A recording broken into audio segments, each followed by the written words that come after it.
Hi,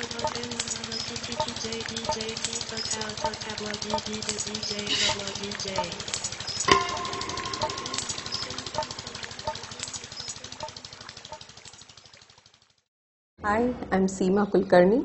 I work with the Society for Promoting Participative Ecosystem Management, SOPECOM for short, and we have been working ever since 1991 on the question of water, water distribution, water management, importantly equitable access to water for all. Our central area of investigation is whether decentralization in the water sector has made any difference to women, whether women have found a new space to participate in water planning, water management, whether their access to water has improved as a result of this decentralization process.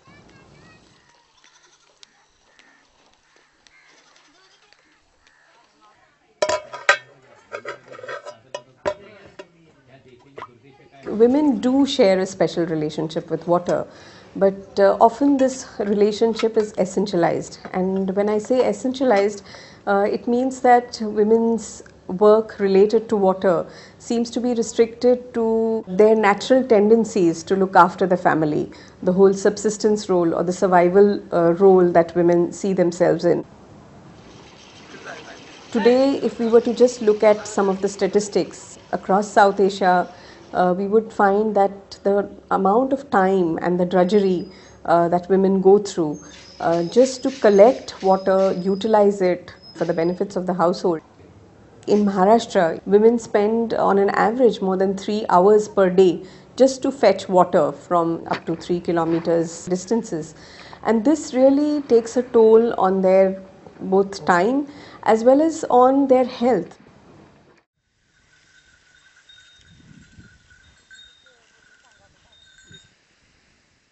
The kind of statistics that we have globally shows us that more than 65% women are involved in food production. But today the picture is so dismal that they have no access to resources. In fact, the very women who are engaged in agriculture related activities have no rights over land and have no entitlements over water, the two critical means of production without which rural livelihoods particularly would be impossible.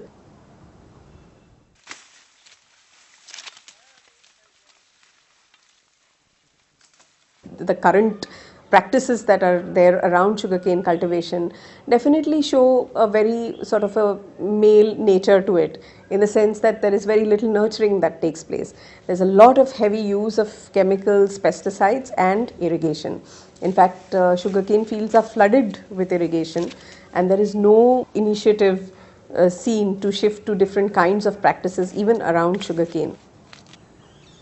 Food crops often are not really the paying kind of crops. They are more for subsistence, for survival. We see this very clear shift of water being treated as a commodity or an economic good. And the moment water is seen as an economic good, you want an efficient use of that water. You want economic returns on that water. And that's why water becomes heavily priced. And the moment the prices go up, farmers would opt for crops that would be better paying crops. There's this nexus between the sugarcane growers and the sugar lobby, the politicians who own these so-called cooperative sugar factories. So you find this entire nexus of how the establishment works towards certain kinds of combination of crops which are oriented to a cash economy and which in fact have reduced food production or food grain production within the state.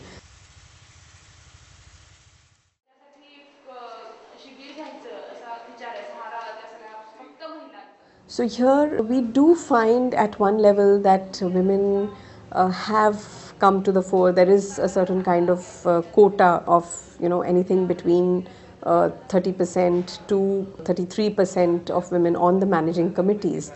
But we find that this is a contradiction in terms, because on the one hand there is a talk of community participation, there is a talk of women coming into the picture, into the public arena. But on the other hand, there are so many forces that are actually pulling them back.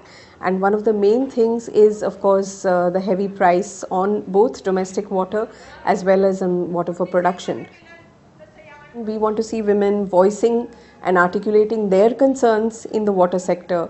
We want women to speak out what their concerns are, what their needs are, and how water sector itself could be restructured with a gender just kind of a perspective.